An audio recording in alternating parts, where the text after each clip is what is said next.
ಶ್ರೀ ಗುರುಭ್ಯೋ ನಮಃ. ಹರಿ ಓಂ. ವಿಷ್ಣು ಸಹಸ್ರನಾಮದಲ್ಲಿ 15ನೆಯ ತಿರುನಾಮ ಸಾಕ್ಷಿ ಅಂತ.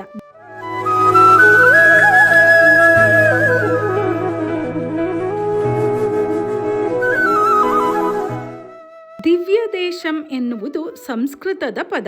ಶ್ರೀ ವಿಷ್ಣು ಮತ್ತು ಮಹಾಲಕ್ಷ್ಮಿ ಅವತರಿಸಿ ಬಂದು ಈ ಕ್ಷೇತ್ರಗಳಲ್ಲಿ ನೆಲೆ ನಿಂತಿರುವುದರಿಂದ ದಿವ್ಯ ದೇಶಂ ಅಂತ ಕರೆಯುತ್ತಾರೆ ಇಂತಹ ಸ್ಥಳಗಳನ್ನು. ದಿವ್ಯ ದೇಶಂ ಎನ್ನುವುದು ಶ್ರೀ ವಿಷ್ಣು ಮತ್ತು ಮಹಾಲಕ್ಷ್ಮಿಗೆ ಸಮರ್ಪಿತವಾದ 108 ದೇವಾಲಯಗಳನ್ನ ಸೂಚಿಸುತ್ತದೆ. ಈ ದೇವಸ್ಥಾನಗಳು ಭಾರತದ ಅತ್ಯಂತ ಪವಿತ್ರ ಮತ್ತು ಪೂಜ್ಯ ದೇವಾಲಯಗಳೇ ಆಗಿವೆ. ದಿವ್ಯ Desam is a Sanskrit term that translates to divine adobe. It refers to the 108 temples dedicated to Lord Vishnu and Mahalakshmi. These temples are considered to be the most sacred and revered shrines in India. The places where Lord Vishnu and Mahalakshmi incarnate and reside are called Divya Desham ಅಂತ. 108 ದಿವ್ಯ ದೇಶಗಳಲ್ಲಿ ತಿರುನಲ್ವೇಲಿಯ ತೇನ್ ತಿರುಪ್ಪೇರೈ ಎಂಬ ಒಂದು ದಿವ್ಯ ದೇಶ ಇದೆ. ಸಾಮಾನ್ಯವಾಗಿ ಎಲ್ಲಾ ವಿಷ್ಣುವಿನ ದೇವಸ್ಥಾನದಲ್ಲಿಯೂ ಗರುಡ ದೇವ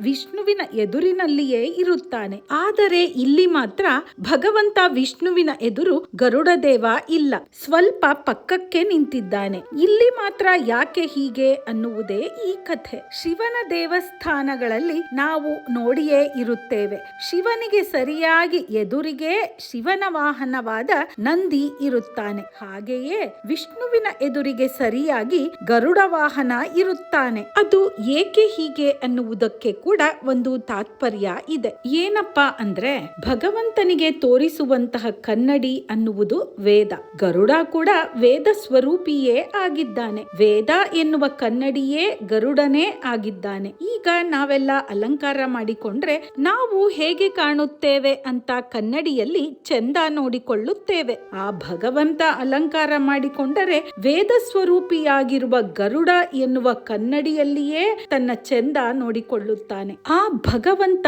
ಚೆಂದವನ್ನು ನೋಡಿಕೊಳ್ಳುವ ಕನ್ನಡಿಯಾಗಿ, ಆದರ್ಶ ಗರುಡನಾಗಿ, ವಿಷ್ಣು ವಾಹನನಾಗಿ ಭಗವಂತನಿಗೆ ನೇರವಾಗಿಯೇ ಇರುತ್ತಾನೆ ಗರುಡ ದೇವ ಯಾವಾಗಲೂ. ಒಂದು ಸಲ ಗಾಲವ ಋಷಿಗಳು ತೆನ್ ತಿರುಪ್ಪೇರೈಗೆ ಹೋಗುತ್ತಾರೆ. ಗರ್ಭಗುಡಿಯ ಎದುರಿಗೆ ಸರಿಯಾಗಿ ಗರುಡ ಇರುವುದಿಲ್ಲ ಅನ್ನುವುದನ್ನ ಗಮನಿಸುತ್ತಾರೆ.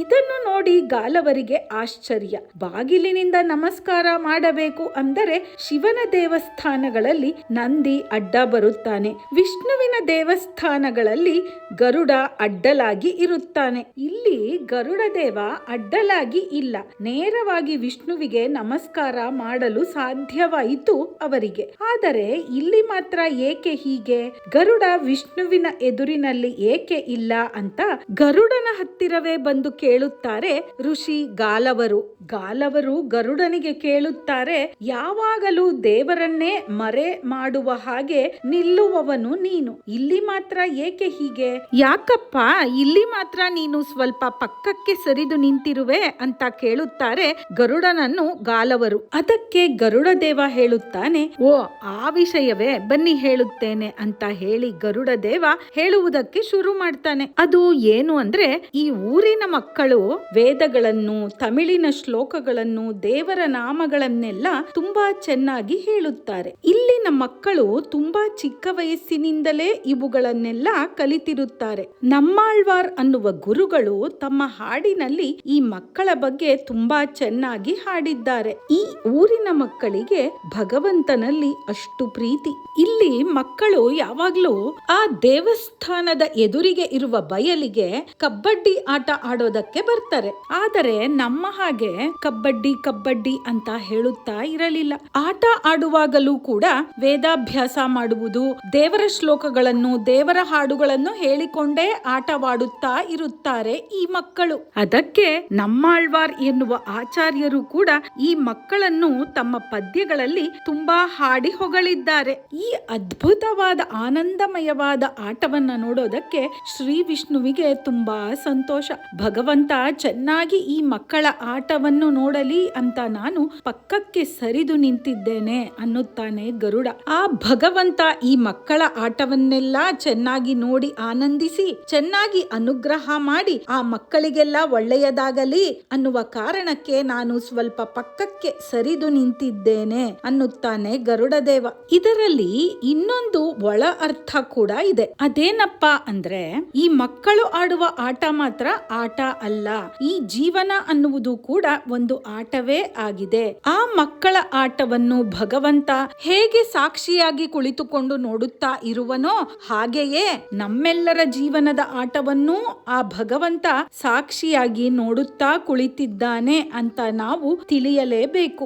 ಇಲ್ಲಿ ನಾವು ಮಾಡಬೇಕಾಗಿರುವುದು ಏನಪ್ಪ ಅಂದ್ರೆ ಆ ಭಗವಂತ ಸಾಕ್ಷಿಯಾಗಿ ಕುಳಿತು ಎಲ್ಲವನ್ನೂ ನೋಡುತ್ತಾ ಇದ್ದಾನೆ ಅಂತ ಅರ್ಥ ಮಾಡಿಕೊಂಡು ಈ ಜೀವನ ಎನ್ನುವ ಆಟದಲ್ಲಿ ಭಗವಂತ ಇಷ್ಟಪಡುವ ಹಾಗೆ ನಡೆದುಕೊಂಡು ಸಾಕ್ಷಿಯಾಗಿ ಕುಳಿತು ನೋಡುವ ಭಗವಂತನ ಸಂತೋಷಕ್ಕಾಗಿ ನಾವು ಬದುಕಬೇಕಾಗಿದೆ.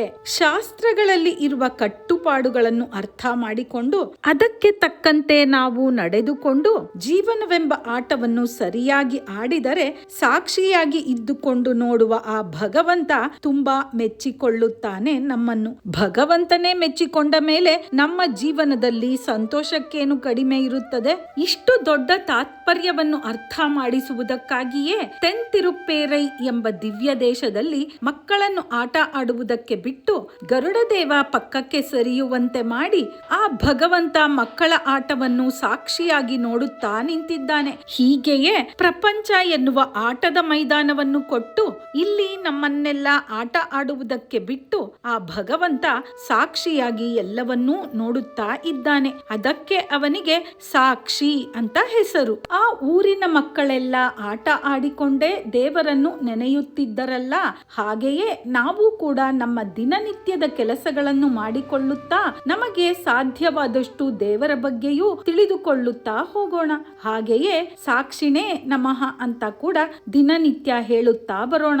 ಆಗ ಈ ಜೀವನವೆಂಬ ಆಟವನ್ನು ನಾವು ಚೆನ್ನಾಗಿ ಆಡುವ ಹಾಗೆ ಆ ಭಗವಂತ ಅನುಗ್ರಹ ಮಾಡುತ್ತಾನೆ. ಮುಂದಿನ 16ನೆಯ ತಿರುನಾಮ ಕ್ಷೇತ್ರಜ್ಞ ಅಂತ. ಕ್ಷೇತ್ರಜ್ಞ ಅಂದರೆ ಭೂಮಿಯನ್ನು ಆರಿಸುವುದು, ಲ್ಯಾಂಡ್ ಅನ್ನ ಸೆಲೆಕ್ಟ್ ಮಾಡಿಕೊಳ್ಳೋದು ಅಂತ. ಯಾವುದೇ ಕೆಲಸಕ್ಕೂ ಒಂದು ಜಾಗ ಅಂತ ಬೇಕಲ್ಲ, ಹಾಗೆ ದೇವರು ಕೂಡ ಒಂದು ಜಾಗವನ್ನು ಆರಿಸಿಕೊಳ್ತಾನೆ. ಅದು ಏಕೆ, ಹೇಗೆ, ಎಂತಹ ಜಾಗವನ್ನು ಆರಿಸಿಕೊಳ್ತಾನೆ ಅಂತ ಮುಂದಿನ ಸರಣಿಯಲ್ಲಿ ತಿಳಿದುಕೊಳ್ಳೋಣ. ಕೇಳುಗರೆ, ಸಾಕ್ಷಿನೇ ನಮಃ ಅಂತ ಕಮೆಂಟ್ ಮಾಡಿ. ಈ ವಿಡಿಯೋ ಬಗ್ಗೆ ನಿಮ್ಮ ಅಭಿಪ್ರಾಯವನ್ನು ಕೂಡ ತಿಳಿಸುವುದನ್ನ ಮರೆಯಲೇಬೇಡಿ. ಕೇಳುಗರೆ, ನಿಮಗೆ ನಮ್ಮ ವಿಡಿಯೋ ಇಷ್ಟ ಆಗಿದ್ರೆ ಲೈಕ್ ಮಾಡಿ, ಶೇರ್ ಮಾಡಿ, ಹಾಗೂ ನೀವಿನ್ನ ಸಬ್ಸ್ಕ್ರೈಬ್ ಮಾಡ್ಕೊಂಡಿಲ್ಲ ಅಂದ್ರೆ ಸಬ್ಸ್ಕ್ರೈಬ್ ಮಾಡ್ಕೊಂಡು ಬೆಲ್ ಬಟನ್ ಕೂಡ ಒತ್ತಿ. ಆಗ ನಮ್ಮ ಯಾವುದೇ ವಿಡಿಯೋಗಳು ನಿಮಗೆ ಮಿಸ್ ಆಗೋದೇ ಇಲ್ಲ. ಹಾಗಾದ್ರೆ ನಾನು ನಿಮಗೆ ಮುಂದಿನ ವಿಡಿಯೋದಲ್ಲಿ ಸಿಗ್ತೀನಿ ಕೇಳುಗರೆ.